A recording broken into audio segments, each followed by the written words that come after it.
My name is Ben Ilunga Muteba.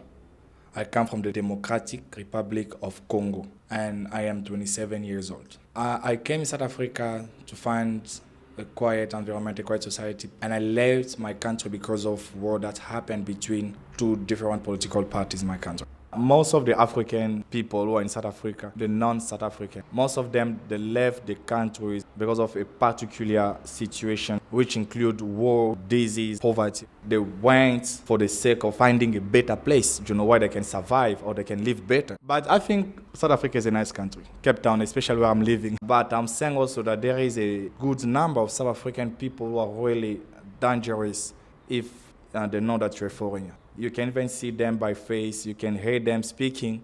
And in 2008, we saw them acting. There was a photo in the newspaper showing that someone getting banned. They locked him in the blankets and they put fire now.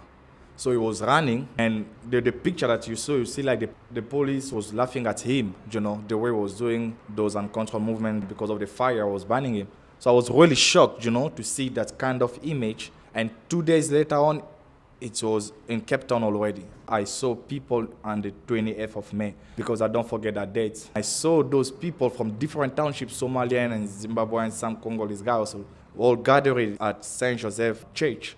And wow, it was really something incredible to see and to believe that is happening in South Africa, where we felt like we were saved after running from those barbaric activities that are happening in our country. So to see another barbaric event in South Africa was too much to understand for me at that moment. We know for a fact that xenophobic attack happened because South Africans say that we foreigners, we are taking their wives and their jobs. That was the reason that they aggressed and they kicked us out of their communities. But I don't have a South African wife and I don't have a South African job. We are not taking their jobs, but we are looking for jobs, we are applying for jobs. So it's up to those South Africans who have jobs to give us or to not give us. So I'm not really the person who is taking the job by force, but I'm just taking a job because a South African who owned the company wants me to work for him, maybe because I'm serious with my job, maybe because I know what I'm doing, maybe because I have some criteria that he's looking for. This is for me a disrespect of your government when you don't address that kind of particular problem which can be resolved by the government, and you want to address it to another person. And in which way? In a way of killing him, beating him, confiscating his properties, his stuff. I am feeling that something is going to happen because there is no jobs, and I heard from my friends who live in the township that there is a plan on the xenophobic attack that is going to happen soon after the World Cup. There is nothing that is going to prevent it to happen because up to now I did not see any mechanism. I have experience working with people who have been victims of xenophobia during the outbreak of 2008, and I've worked with the government, with the UNHCR, and tried to see the mechanism which could be put in place to prevent a second xenophobic attack. But there is nothing. They put shelters, and then the UNHCR, they give the one who has been aggressed, they give him 1,500 rand to reintegrate. The reintegration was the sole option. If it happens and I think I am in danger, I am going to leave. I'm not going to wait or lose time. I'm going to leave to go back home. I don't trust anymore the police or the government because I have experienced some policemen who are xenophobic. So they tell you that, go back home, what are you doing here? If that kind of things happen between me and one South African or two South African, then I'm going to defend myself physically because I have done some sports. And then if I see that there are lots, I can run away. If I go back to Congo, I am thinking to do different things because South Africa is really broadened my understanding, my perceptions, and my dream. It has really given me more space to think clearly about what I want to do. Maybe politics, because I love the South African politics somehow, even though there are some incidents, because everywhere, there are problems. But I think the inclusive politics that South Africans are trying to use here. I'm not talking about just white and black South African. No, I'm talking about when you see investors coming from overseas, investing in your country. I think it's a good idea that my government should have some flexibility and that trading with other countries, trading with other governments. I think this is some kind of things that I would like to do in the future. My concern is to see a better Congo during my lifetime. I don't want to die and see just Congo in that kind of way. So I left my country with one purpose: is what can I do for my country?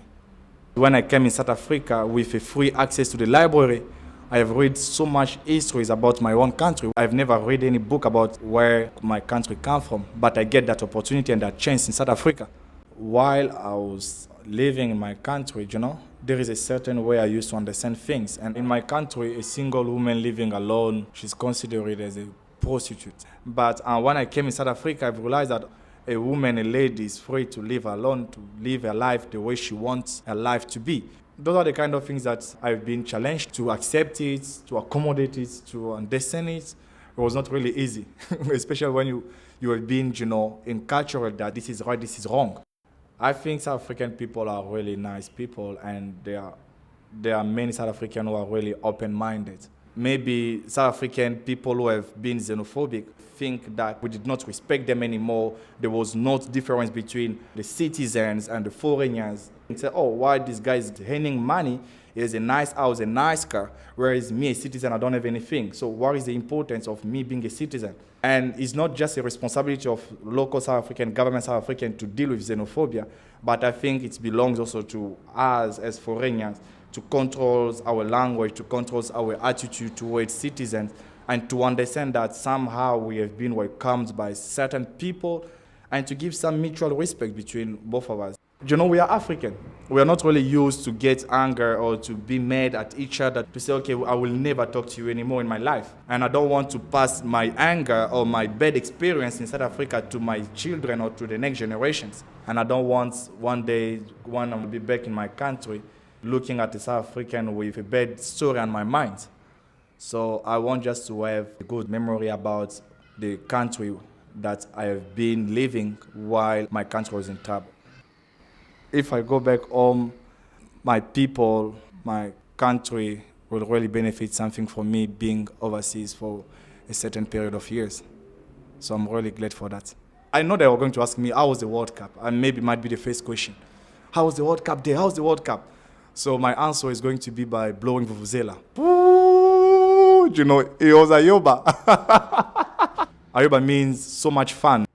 And I have also realized that Ghana has made all the African teams and all the African people so happy, to see that one African country has succeeded to move further in this World Cup, while Ivory Coast, Nigeria, Cameroon, South Africa, Algeria has been left. And when we are focusing on one thing, we forget our differences, because we are really focus on one thing, which is Ghana to win. So during that moment, there are some feelings that make you united. I think it's going to also to be difficult, for some South Africans to fight against foreigners after they've been along with them.